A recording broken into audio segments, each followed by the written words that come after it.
Greetings, dear ones. I'm Cryon of Magnetic Service. Saudações, meus queridos. Sou Cryon do Serviço Magnético.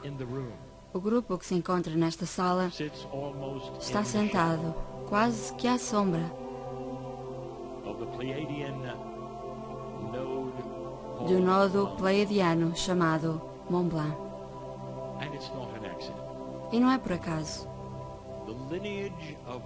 A linhagem daquilo que já aconteceu aqui tem literalmente 200 mil anos. Pois foi nessa altura que os nodos e nulos foram estabelecidos. Meus queridos, se estão a escutar esta mensagem, mais tarde, sem estar na sala, haverá uma tendência que vocês terão de simplesmente desligar esta transmissão. Talvez deixar de ouvir ou ignorar estas pessoas tontas, esotéricas, que acreditam nestas coisas. E eu gostaria de falar sobre isso. A canalização do dia de hoje estará repleta daquilo que é a realidade e a mudança da realidade. Informação acerca da física, que é a mais apropriada para este lugar, pois os nodos tratam-se de física. E haverá então instruções para o Yai. Haverá também informação acerca do nulo que corresponde a este nodo. E haverá informação acerca do que estão aqui a fazer também. A realidade que vocês contemplam de forma esotérica, querida alma antiga, é diferente da de muitos outros. A realidade é uma coisa que está sempre a mudar. É um estado constantemente mutável. Não há uma realidade que seja verdade absoluta, pois a realidade muda a cada vez que vocês descobrem algo novo. Seja sobre vós próprios, sobre a humanidade, o planeta, a física, em geral. Ou até sobre o universo. Trata-se de algo que está constantemente em movimento. É um alvo em movimento. E neste momento, meus queridos, vocês estão para além, foram para além daquilo que é o local até onde muitos chegam. Eu gostaria então de falar acerca dos tons, acerca do coro. Estes tons que vocês entoam estão ligados à grelha. Não são necessariamente sons que se escutem fisicamente pela montanha, mas estão ligados à grelha. Por associação, um relacionamento entre todos os componentes que compõem todas as coisas. Assim, é uma transmissão que parte da vossa intenção, da vossa consciência, que segue na direção de todos os nodos e nulos do planeta, e não apenas aquele em que se encontram, ou daquele que esteja mais próximo de vós. Há então uma relação entre esta malha de nodos e nulos e o próprio planeta. Há então uma relação multidimensional entre os nodos e nulos e até outros sistemas planetários que os estabeleceram aqui.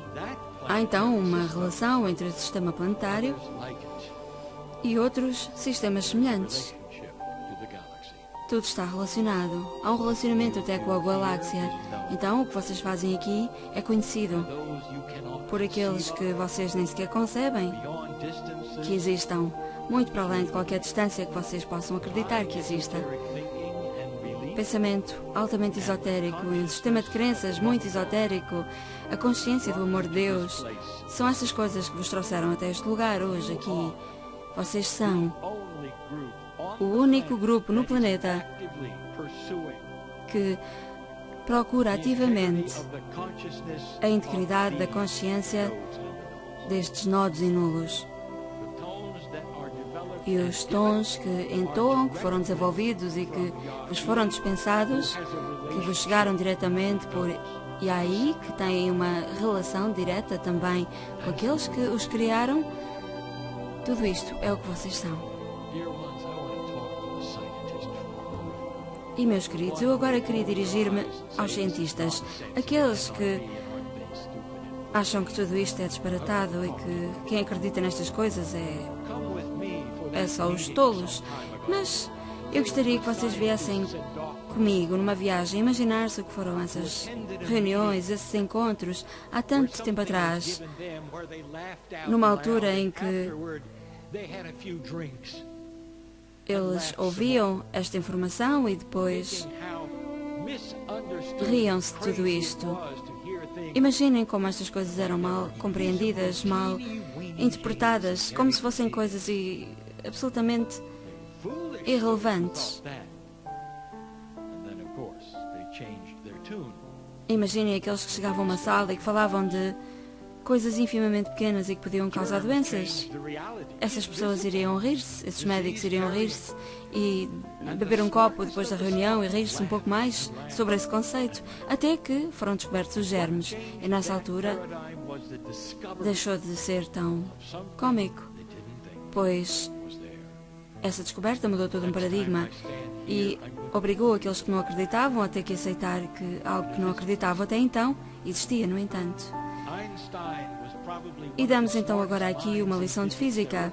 O Einstein, que foi uma das mentes mais brilhantes na física dentro da sua época e que vos deixou fórmulas que ainda hoje são aplicáveis, ele era brilhante, mais do que brilhante para alguém da sua época, e no entanto ele, até o dia da sua morte, esteve sempre convencido que a energia quântica ou partículas quânticas não existiam, porque isso não encaixava no seu paradigma, no seu modelo, daquilo que é a caixa em que ele existia, por muito brilhante que ele fosse.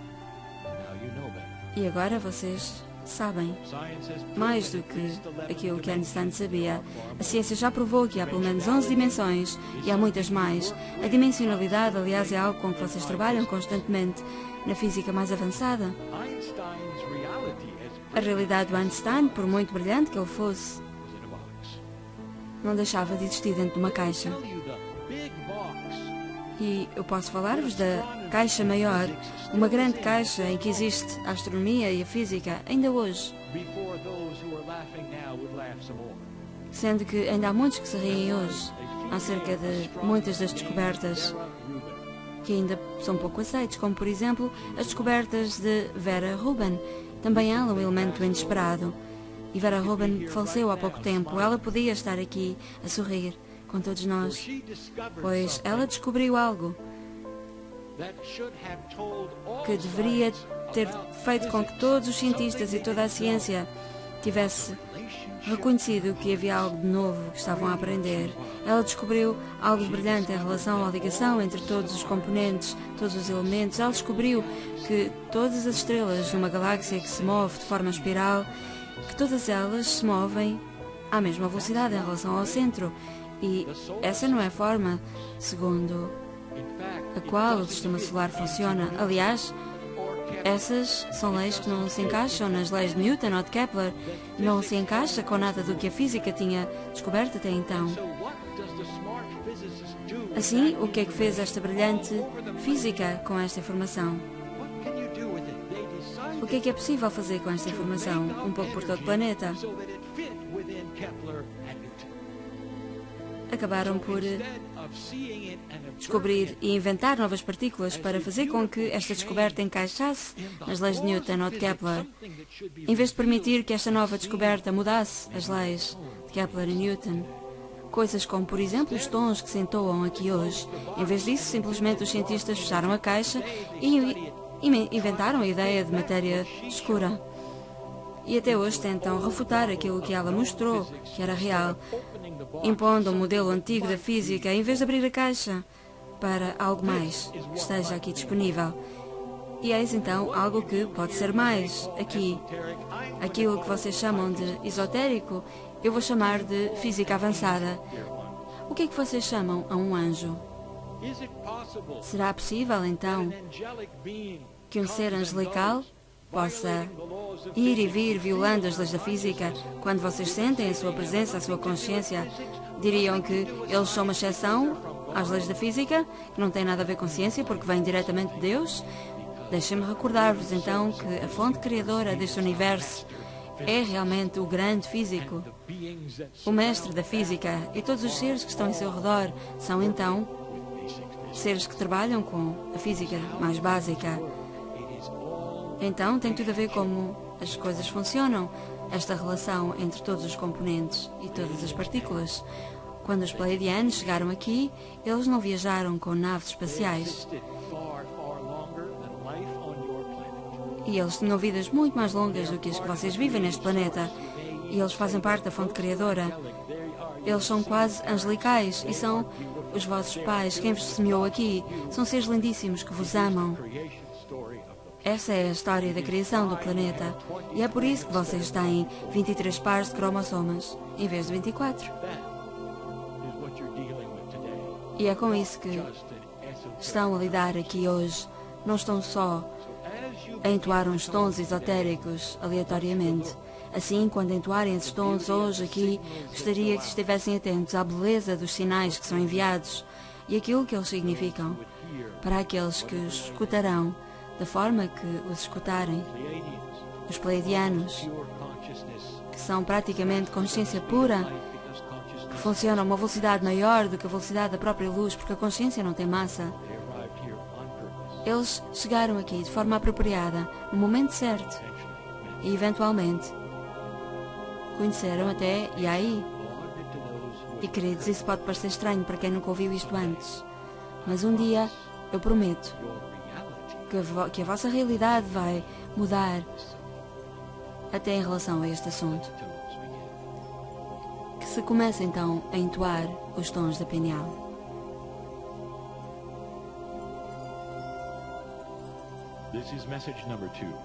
E esta é a segunda mensagem.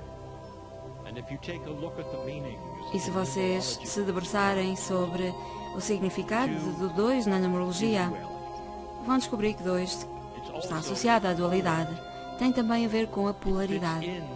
E encaixa perfeitamente nesta mensagem. Meus queridos, eu tenho permissão por parte do Yai para vos dar mais informação ao nível da ciência, até mesmo junto deste coro. E é isso que eu vou fazer. E quero que saibam, através desta mensagem, parte da física mais avançada que eu ainda não mencionei anteriormente e que eu espero que abra a realidade e a caixa da realidade de muitos cientistas que possam estar a ouvir isto. Se conseguirem abrir a caixa do vosso sistema de crenças para aquilo que ainda não conhecem, ou pensar de forma diferente acerca das coisas, se tiverem essa capacidade, então esta mensagem é para vós. Pois a montanha em vosso redor, aqui, Mont Blanc, encontra-se aqui, mas não a sós. Ela não está sozinha. Trata-se de um nodo. E aquilo que poderão não compreender é que este é apenas um nodo, porque está em relação com todas as coisas que estão incluídas neste nodo. Não é que haja algo no interior de Mont Blanc. Não precisam de perfurar a montanha para procurar um pleiadiano dentro da montanha. Aliás, não há nada que o ser humano possa fazer para tornar este local mais sagrado do que já é. Compreendem? Os humanos conseguem abrir os portais se quiserem, como se este local já não fosse por si próprio um portal.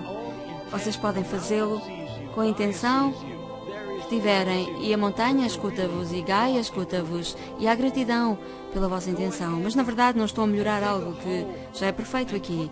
Podem fazer os buracos que quiserem e deixar aí os vossos cristais, podem cantar à montanha, podem sentir-se bem no local.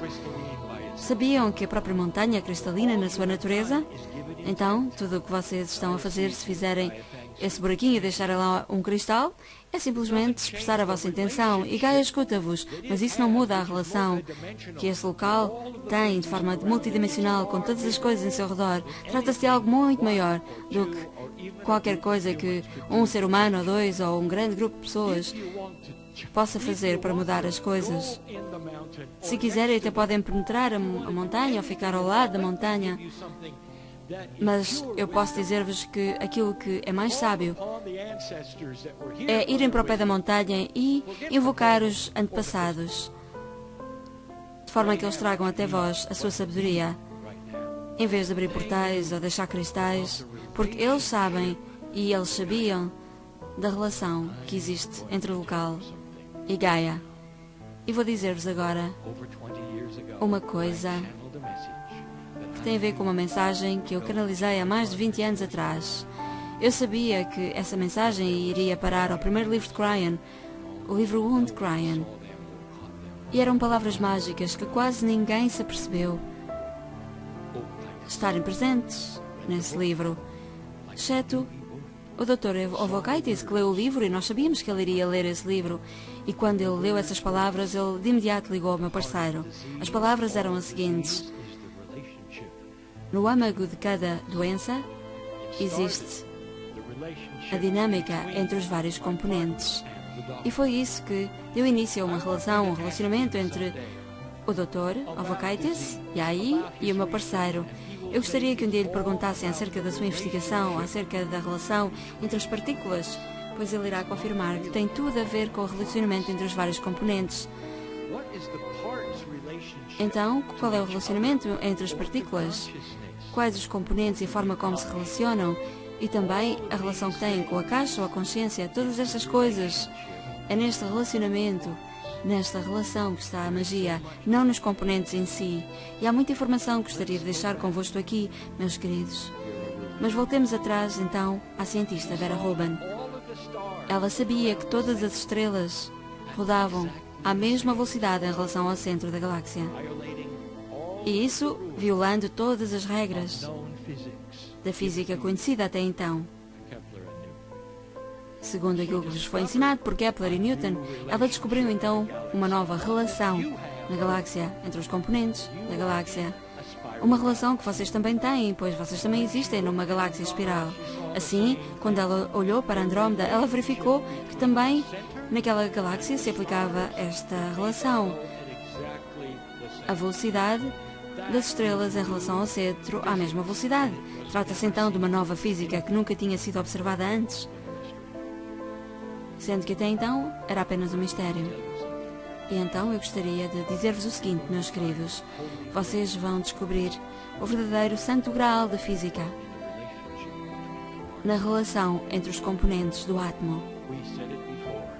Já o dissemos antes, já dissemos isso várias vezes, e quantas vezes é que temos que nos repetir até vocês compreenderem que é a relação entre os componentes e as partículas que vos irá ensinar a forma de manipular o resultado, de obterem o resultado desejado. Se vocês conseguissem ver a névoa que existe nesse espaço entre os eletrões e o núcleo de cada átomo, se vocês percebessem os padrões que existem aí, vocês iriam ficar espantadíssimos, pois o relacionamento, a relação entre todas as componentes, as partículas, seria aquilo que vos permitirá manipular a física, revelando os segredos daquilo que é o papel verdadeiro de cada componente, de cada partícula. À medida que vocês manipularem o relacionamento entre os componentes, as partículas irão revelar-se pelo que são realmente.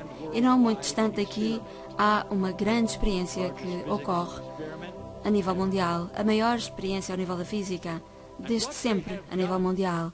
E o que fizeram então, na profundidade dos seus desejos de descobrir a verdade, foi ignorar completamente a relação entre os componentes, e de forma a fazer com que a experiência funcionasse, a primeira coisa que decidiram fazer ao átomo foi precisamente destruir esse relacionamento, retirando então os eletrões da presença dos outros componentes, destruindo a relação, sendo que tudo aquilo que estava presente nessa equação desaparece. Eles sabem que os eletrões criam magnetismo,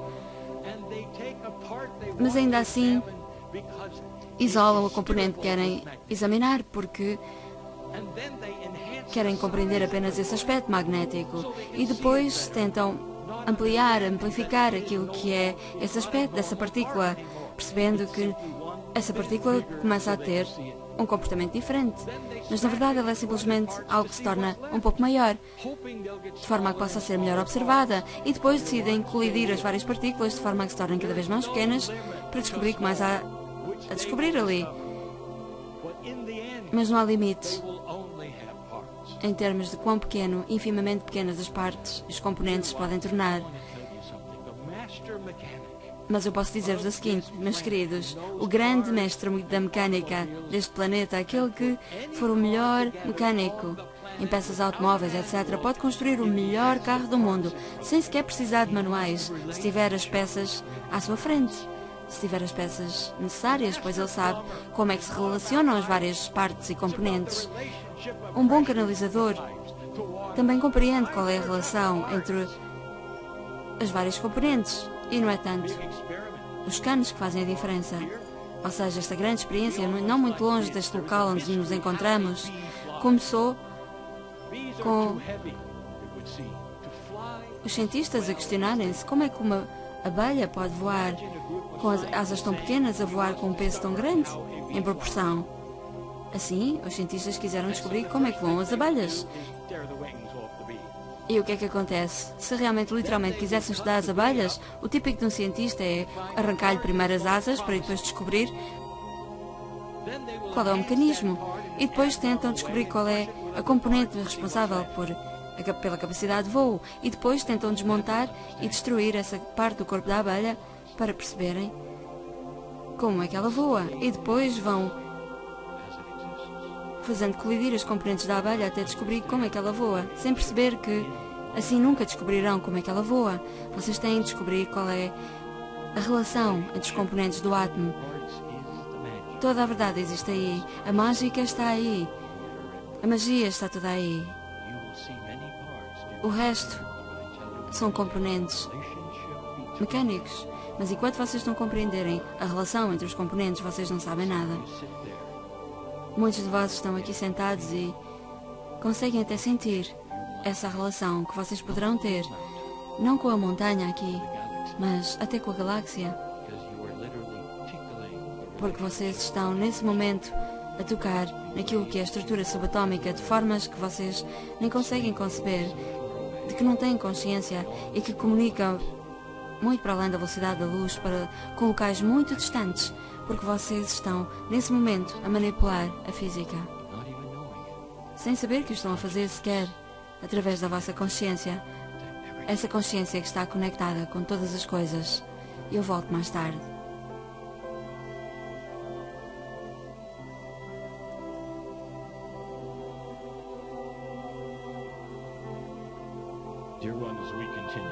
Meus queridos, damos continuidade à mensagem. Gostaria então de passar a dar uma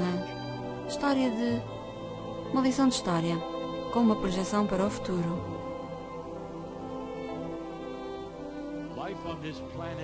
A vida neste planeta é muito recente. É quase como se fosse algo de completamente novo, comparando com o resto da vida que existe na galáxia. E já dissemos isso antes. É isso que vos traz a este local. E é isso que vos traz até esta grande mudança. Tudo isto com um propósito intencional. Vocês são a forma de vida mais recente neste planeta, nesta galáxia. Há 200 mil anos atrás, os Pleiadianos chegaram a este local com um propósito. E esse propósito foi então aquilo que chamaram da história da criação. Foi o começo do conhecimento entre a luz e a escuridão. Foi quando a aliança com o Criador passou a fazer parte daquilo que vocês são e no qual se transformaram. Nessa altura houve então uma grande mudança por todo o planeta.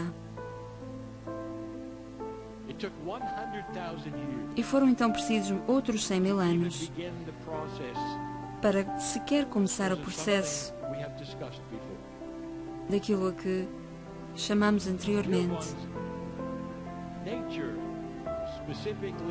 de um processo que já descrevemos muitas vezes, sendo que a natureza, sobretudo os mamíferos, tem tendência a haver variedade. A natureza cria muita variedade e o ser humano não era exceção. Já houveram pelo menos 20 tipos diferentes de seres humanos que depois acabaram por ser reduzidos a apenas uma variante através da física, da biologia, sendo que hoje em dia tem apenas um tipo de ser humano. E poderão questionar tudo isto e dizer, realmente, será que foi mesmo assim que aconteceu? Foi isso que aconteceu? Pois esse fenómeno em particular já foi documentado por arqueólogos, biólogos, e até se escreveu sobre isso em algumas das vossas revistas sobre o tema de maior prestígio. Até nos anos 2000 houve artigos escritos numa revista de muito prestígio sobre o tema, em que se documentava pelo menos 15 espécies de ser humano que existiram em tempos antigos e que hoje já não existem. É assim que a natureza funciona, tudo isto intencional e apropriado, de forma a que se reduzisse a um tipo de humano, um tipo de alma, aqui presentes. Foram necessários mais 100.000 anos, meus queridos, para vos trazer até então agora aqui, aonde se encontram, a esta fase, e ao longo desses anos, desde o começo,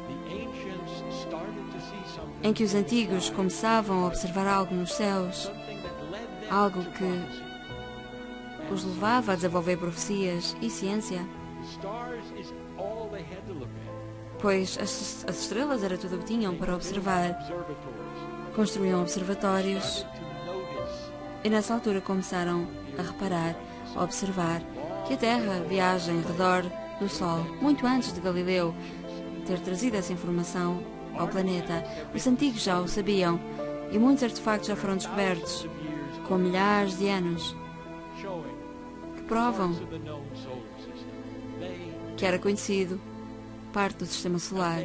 Eles conheciam-no e também já sabiam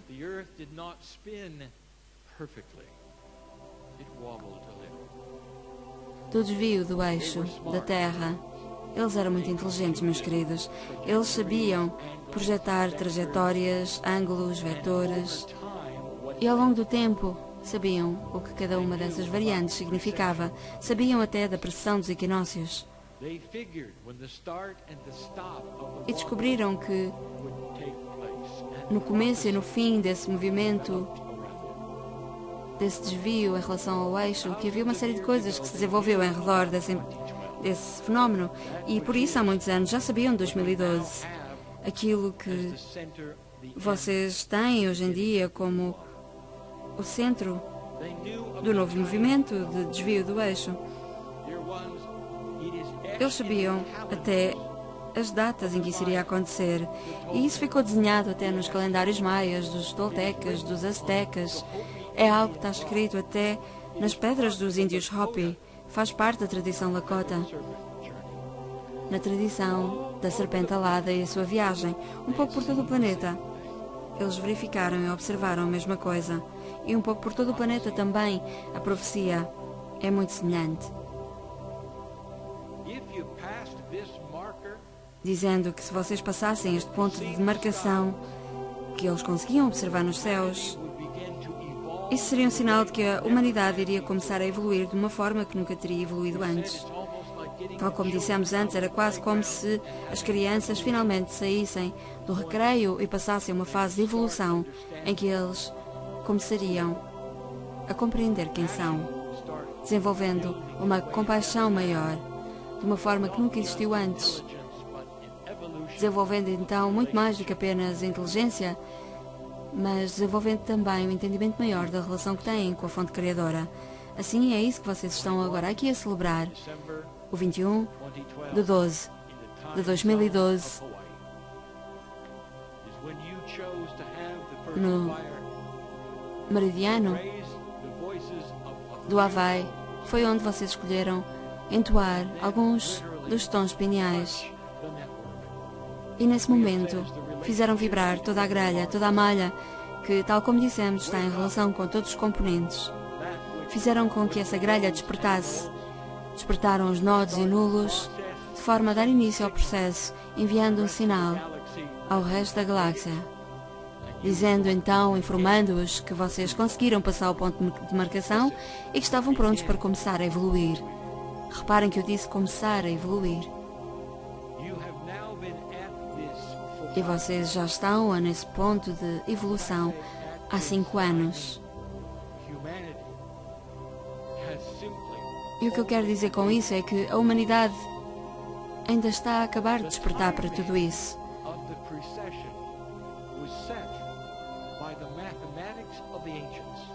E a data da grande mudança foi estabelecida pelos matemáticos da Antiguidade. Eles definiam este ponto de marcação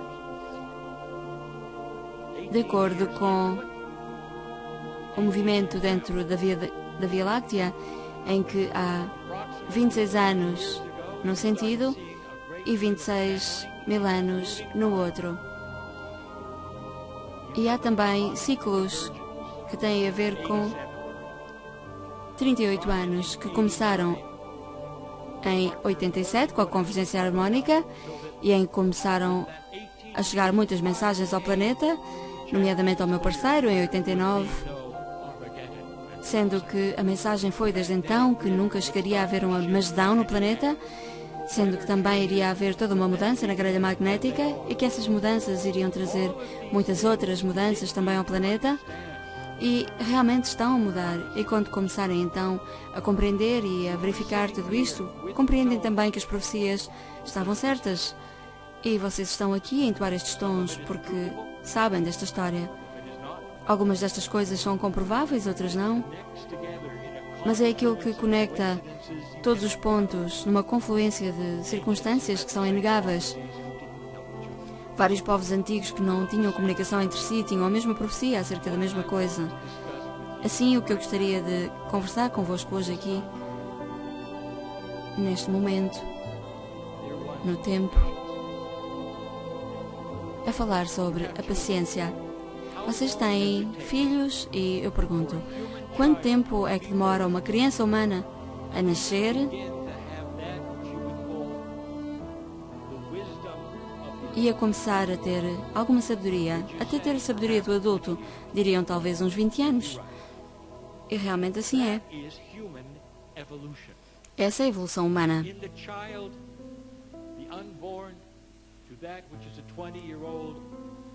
Demorando então esse ciclo, desde o momento em que é concebida a criança até chegar a essa percepção de consciência adulta humana. Serão talvez esses 20 anos, vocês têm consciência disso. E agora eu pergunto, por que é que então vocês negam isso para vós próprios quando falamos de um ciclo maior? Quando falamos do ciclo de evolução da consciência neste planeta, na verdade vocês só têm 5 anos de idade. Dentro deste movimento da pressão dos equinócios, vocês vão precisar de muitos mais anos depois dessa data para perceber sequer o que está a começar a acontecer quando olharem para trás. E as almas antigas no planeta estão a começar a perceber tudo isto. Estão a começar a perceber que muitos países não estão a conseguir entender-se. Há retórica num sítio, há perigo no outro, a política já não é o que era. Há coisas realmente horríveis a acontecer. Há refugiados por todo lado. Há muitas crises. Muitos problemas. E então concluem que a Terra, afinal, se calhar, está destinada a ter grandes desgraças. Mas, na verdade, o que se passa é que vocês têm 5 anos e acabaram de deixar cair o gelado. E acham que é o fim do mundo ter deixado cair o gelado. Então, eu gostaria que vocês se dessem a vós próprios algum crédito. Porque a mudança às vezes traz estas coisas. Não se trata de uma varinha mágica que muda tudo para positivo de repente, que faz com que tudo seja maravilhoso de um dia para o outro. Serão necessárias várias gerações até a humanidade começar a descobrir realmente a compaixão para consigo própria. Isso é algo que se desenvolve lentamente. Compreendem? Não tenham medo, não receiem por verem as coisas que acabo de descrever. Se houver esta guerra, esta batalha entre a luz e a escuridão, se houver ciclos em termos do ambiente, dos oceanos, servem para renovar grande parte da natureza.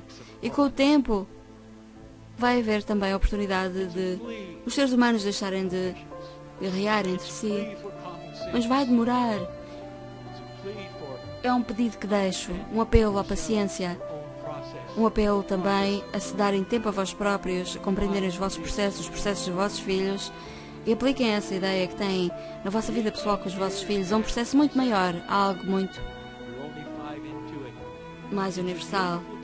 Reparem que vocês ainda só estão há 5 anos neste processo. É uma altura lindíssima, do começo da mudança, mas vocês não vão ver os resultados desta grande mudança até pelo menos daqui a 13 anos. Vocês são uma alma antiga e vocês estão nesta sala porque estão a começar a compreender, estão a procurar ser aqueles que abrem os portais, aqueles que se chamam nodos e nulos, querem abri-los.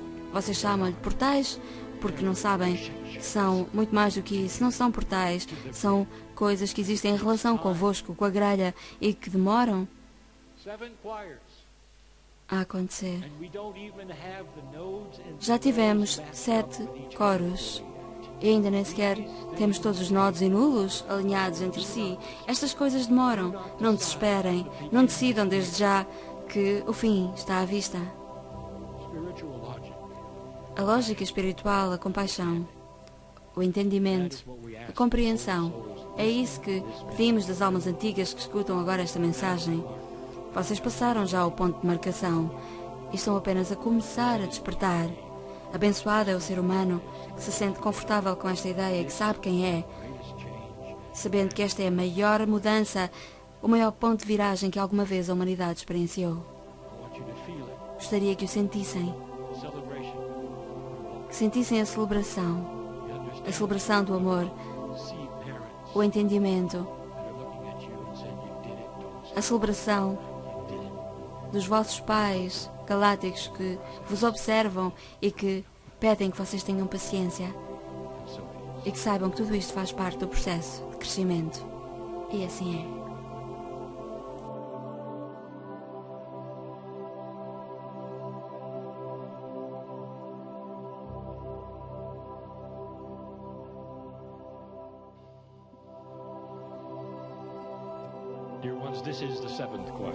Meus queridos, este é o 7º coro.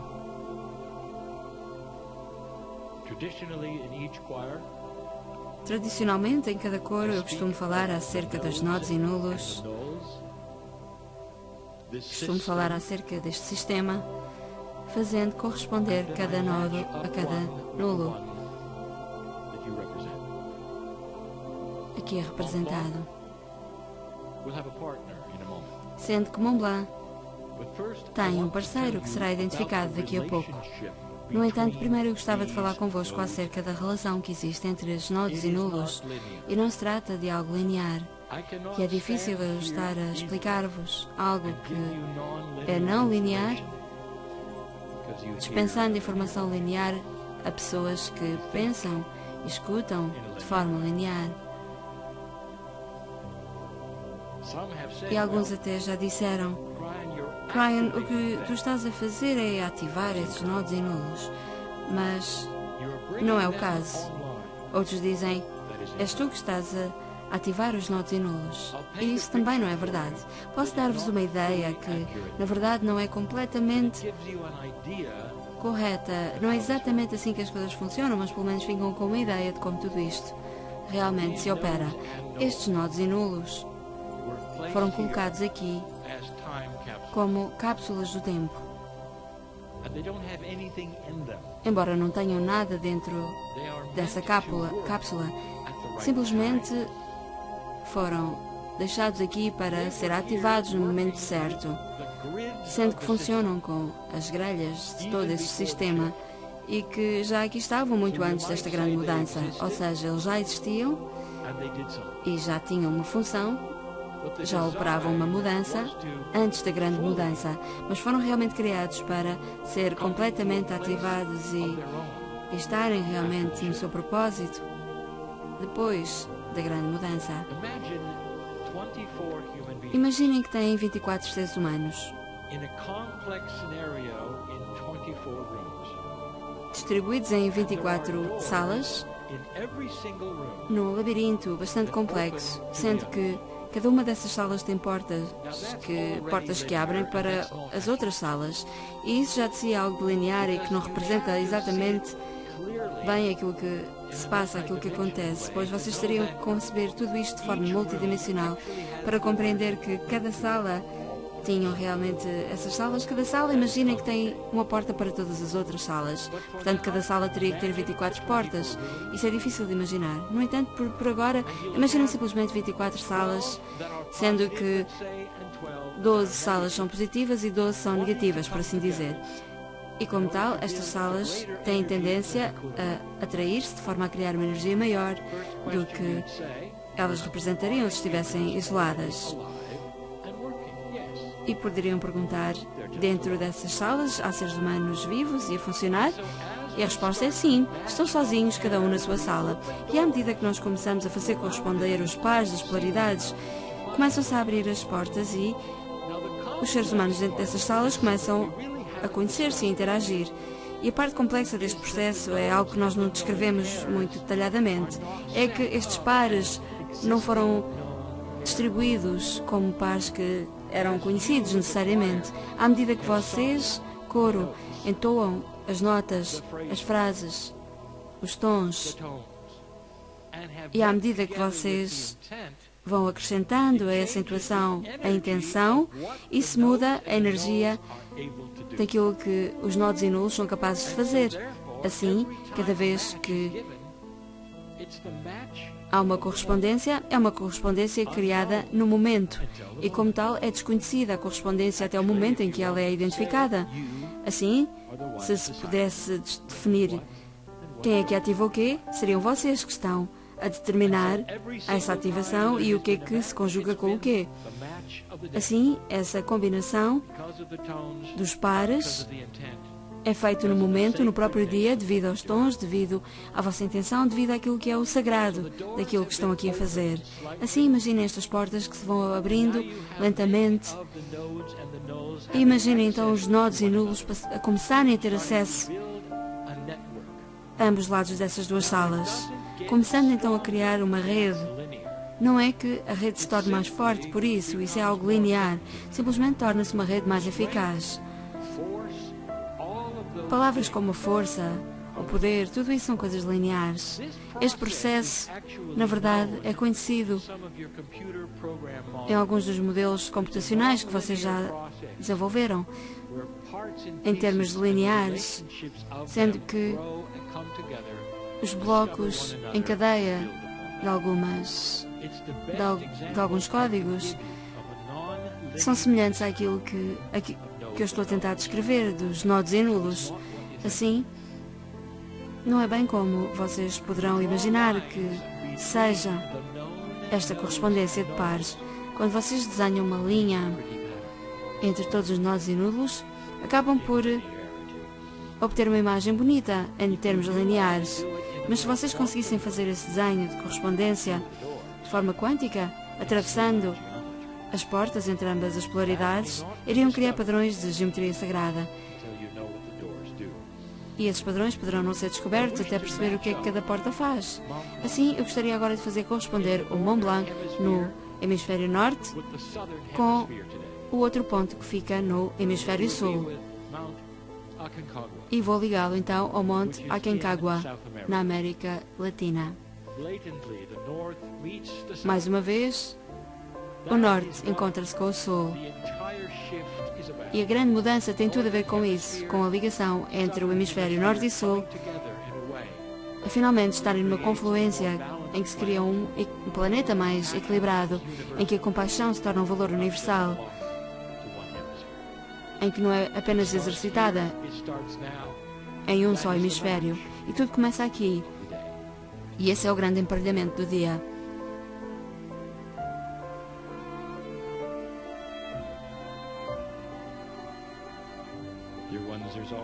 Meus queridos, há sempre uma parte destas mensagens em que nos dirigimos a Yai.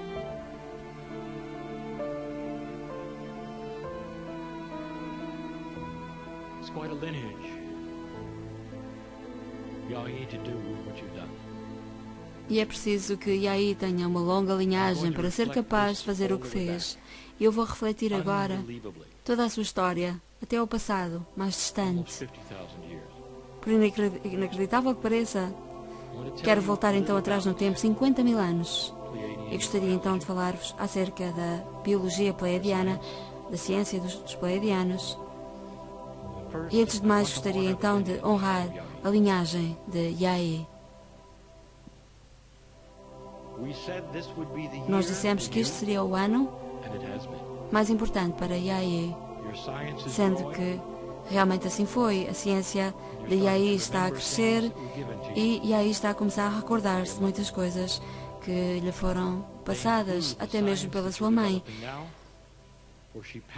E a mãe deixou-lhe realmente todo um legado de informação ao nível da ciência que ele hoje utiliza, recorrendo ao seu Akasha, de forma a que, ao despertar durante a grande mudança,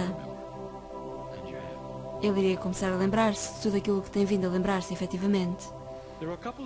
E há várias coisas interessantes que poderão vir a acontecer.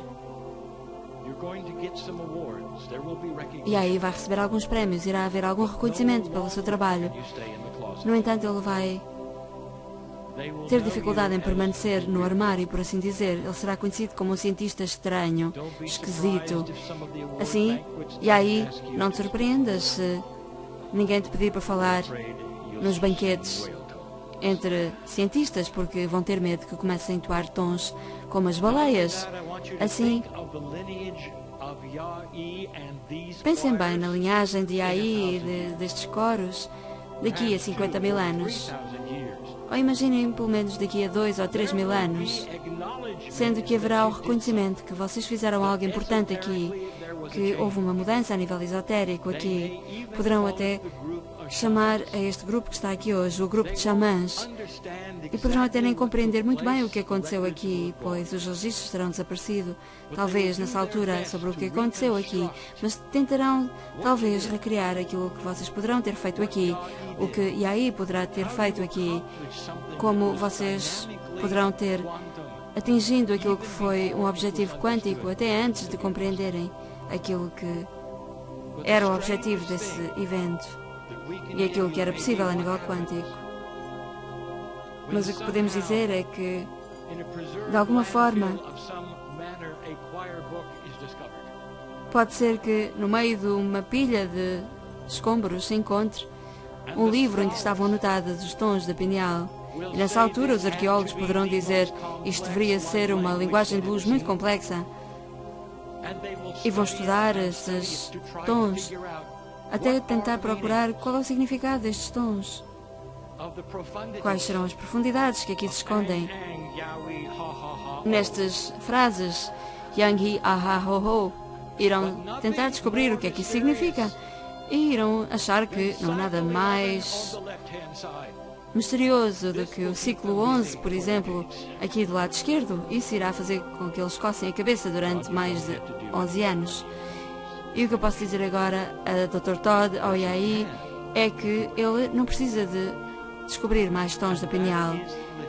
Embora possa descobri-los se assim o desejar, se quiser, os tons que eram necessários para fazer tudo aquilo que já fez estão completos. E aquilo que fizer a partir de agora, com a sua liberdade de escolha, o seu livre-arbítrio, servirá apenas para amplificar e enaltecer aquilo que Yaé fez no passado, numa maturidade em que Yaé se lembrou de tudo o que já se lembrou. Passará agora a exercitar aquilo que é a evolução e a maturidade que sucede a estes 7 coros. Mas na verdade já não tem nenhum trabalho de casa para fazer. E há apenas um trabalho de casa que poderá fazer se quiser. Um trabalho de casa que tem a ver com o coração. Quero falar-lhe então acerca da sua mãe. E é difícil ao nível da física mudar aquilo que é um modo multidimensional para um modo linear. E embora os seres humanos possam ser manipulados através da consciência e até da sua compreensão, à medida que tentam procurar saber como as coisas funcionam, a verdade é que vocês podem viajar grandes distâncias quando não estão num estado em que têm massa. E quando vocês se reconvertem em massa, quando viajam de um ponto ao outro, quando, por exemplo, os pleiadianos faziam isso, viajavam desmaterializando-se e rematerializando-se no ponto de destino, isso fazia com que eles envelhecessem. E assim, quando eles vieram à Terra, isso aconteceu. E quando eles decidiam entrar novamente no estado multidimensional, eles conseguiam viver vidas eternas, desde que não voltassem a emergir noutro ponto de forma corpórea. Assim, houve uma altura em que eles tiveram que o fazer.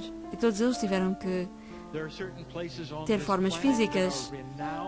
E há vários locais neste planeta em que há realmente sítios em que foram deixados vestígios da sua presença. Um deles é, por exemplo, o Monte Shasta. Outro é a montanha do Havaí. E muita gente já viu luzes no céu e sentiu a energia. E muita gente sabe que há algo muito especial nesses sítios onde ainda hoje eles existem de forma multidimensional. Não com a intenção de interferir, mas com a intenção de celebrar todo o trabalho que têm vindo a fazer até culminar nesta grande mudança. E então quero agora falar com o Dr. Todd acerca da sua mãe. O ano passado eu pedi ao Yai para escrever 2 canções de embalar. Essas canções que fizeram com que ele entrasse em contacto com a mãe, à medida que ela lhe ensinou a luz, a responsabilidade. E à medida que ela lhe ensinou, enquanto criança, como Yai na Lemúria e como Ovokaitis durante esta grande mudança. E houve outra canção que o Dr. Todd recebeu também da mãe. Uma canção que dizia: quando estiveres preparado, Todd, toca no teu coração. Essa foi a canção de despedida. Quando ela teve de passar pela última mudança, ela deixou implantada no seu caixa a melodia que ele pode entoar, voltar a cantar. Esta melodia que profetizou o seu futuro, falando de que ela era eterna.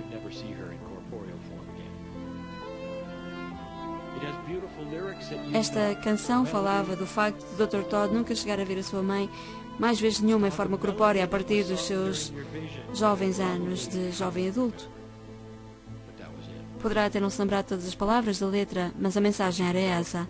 Então, o trabalho de casa para o Dr. Todd é escrever mais uma canção de embalar. Há toda uma música que o Dr. Todd pode colocar por trás desta canção de embalar.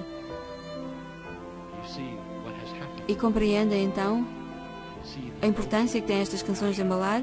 Conseguem compreender as emoções e compaixão por trás de cada uma destas canções quando se percebe o que elas representam? E esta canção é importante. Eu nunca teria pedido ao Dr. Todd que escrevesse estas músicas há uns anos atrás, mas neste momento em que o Dr. Todd se lembra de tanta coisa e está na iminência de se lembrar de tanto mais, sugiro que essa canção de embalar possa vir a ser mais um momento em que se reúnem os coros dos tons, talvez em Glastonbury, nesse sítio sagrado, e nesse momento podemos cantar essa canção para celebrar todo o cumprir de uma missão, um trabalho bem feito. Obrigada, Yai.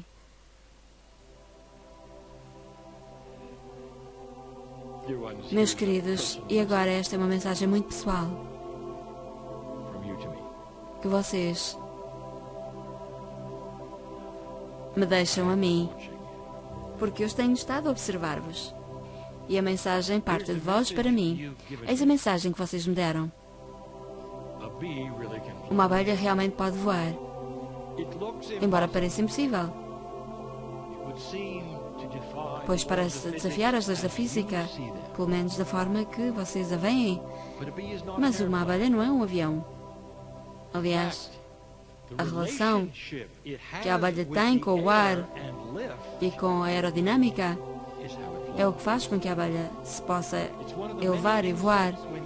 Aliás, isso aplica-se a muitos insetos. Se vocês investigarem o movimento das asas dos insetos, irão descobrir que A razão pela qual eles se elevam e voam tem a ver com a forma como dobram e movimentam as asas. E assim, ela pode estar em permanente suspensão, batendo as suas asas, criando algo que realmente parece milagroso. É assim que eu vos vejo a vocês. Essa é a mensagem que vocês me têm estado a dar a mim. A relação que a abelha tem com o ar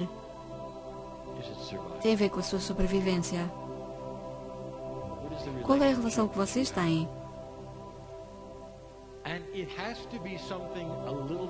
Talvez seja até algo que necessariamente seja um pouco mais do que a maioria das pessoas para estarem aqui sentados nestas cadeiras. E a mensagem que vocês têm sempre estado a emitir e a emanar é que vocês compreendem muito do que é dito aqui.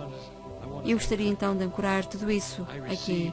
Eu ouço as vossas mensagens, eu escuto-vos e digo-vos que há toda uma relação maior, um relacionamento muito maior, mais até do que vocês possam compreender, um relacionamento ainda mais profundo do que aquele que existe entre os nodos e nulos, um relacionamento que é pessoal. Como é que vocês definem a vós próprios?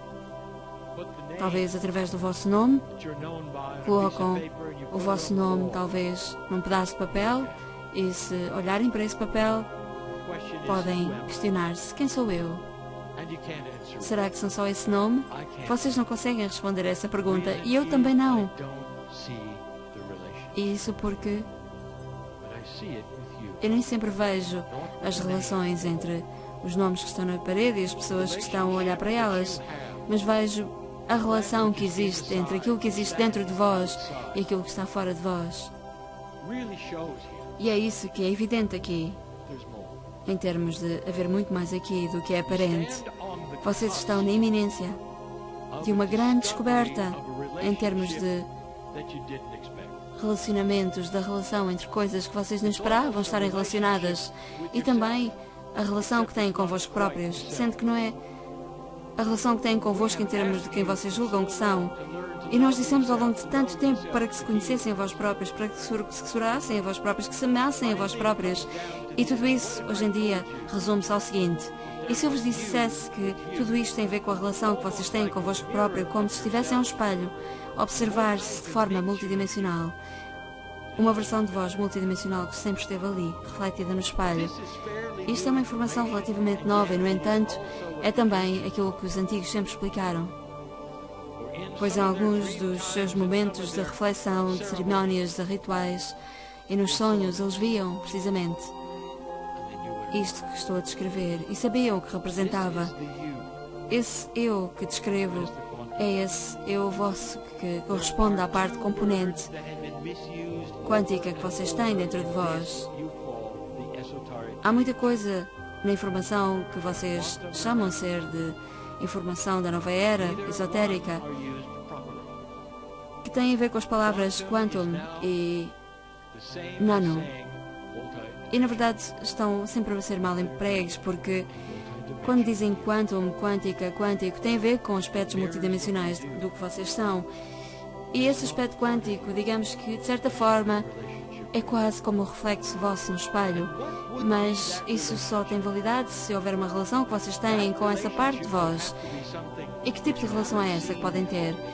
É um tipo de se relacionarem convosco de uma forma que ainda não conheceram, ainda não descobriram. Vocês estão a começar a atravessar a barreira da compaixão. Meus queridos, há todo um tipo de física multidimensional que tem a ver com a compaixão. A compaixão que, quando é gerada, cria toda uma relação até com o próprio ar, com os elementos, com a física, com a própria física.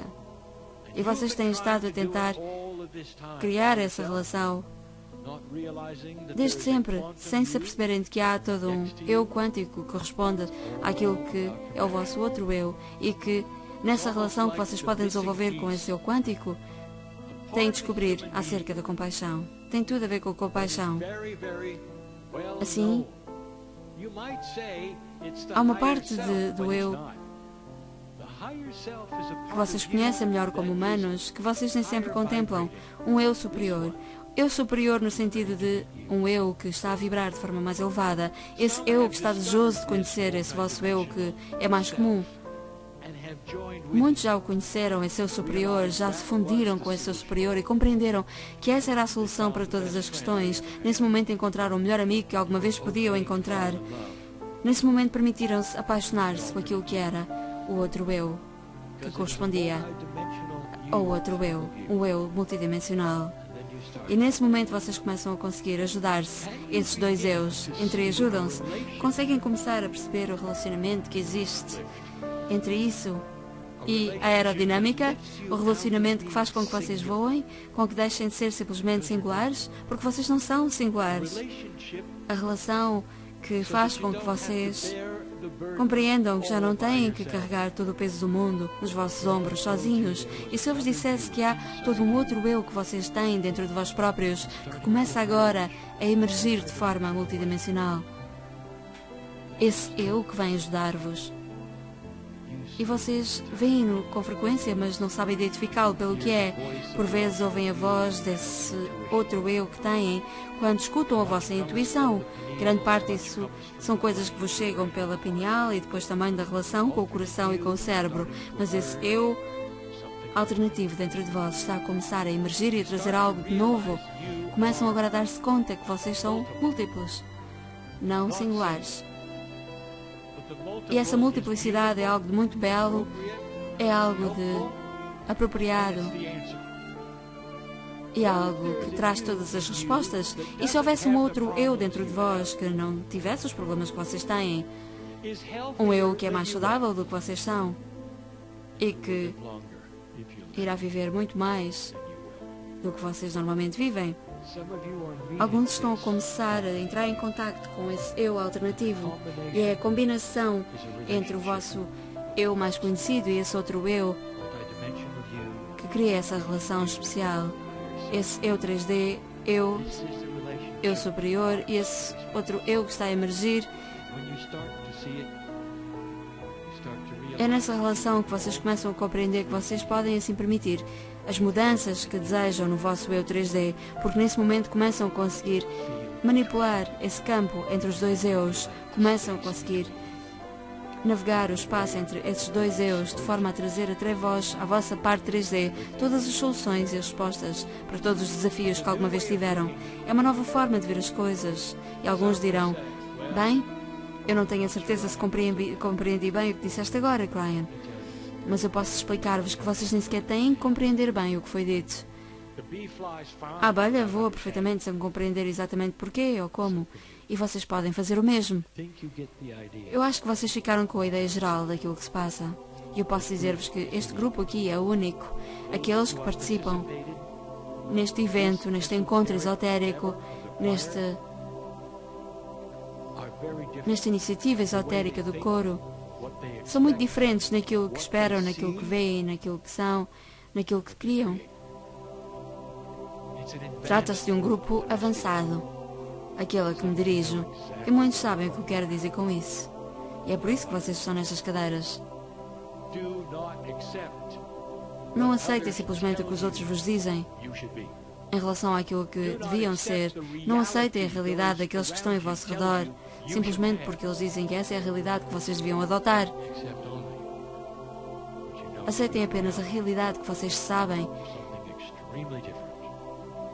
que é realmente diferente e extremamente bela, sempre benevolente, nunca causando qualquer tipo de dano e sempre em compaixão por todos em vosso redor. Eu volto mais tarde.